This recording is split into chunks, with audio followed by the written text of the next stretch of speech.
Isso, a câmera tá ótima, aqui tá ótima.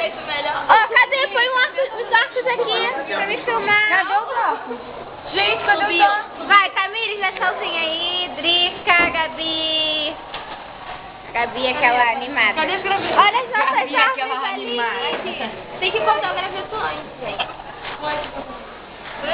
E o mestre de todos. Tá criativa, não tá?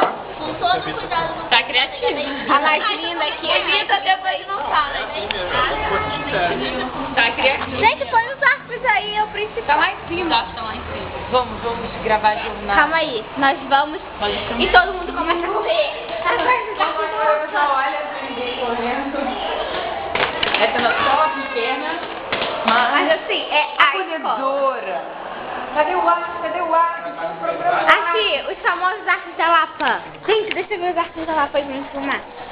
Olha que emoção. Olha, ele levou o papel pra baixo. Caramba. Ó, aqui também tá. E o Thiago se irrita, porque nós vamos ter que Ó, descer de sinal. novo. E esse é o semáforo da Drica que fez. Da Drica que Professor de fez. geografia. Agora vamos descer.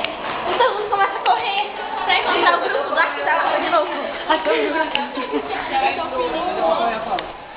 Vocês estão me ouvindo? Aqui, ó, esses negocinhos aqui, ó, do dia da poesia. Olha, no dia da poesia, que escola mais linda, tudo enfeitada. Olha, cadê o sol? Olha que lindo, que sala dos professores. E o nonozinho ali fora. Olha que escola mais linda. Não, cadê? E esse foi o grupo mais... Esse foi o grupo mais lindo da escola.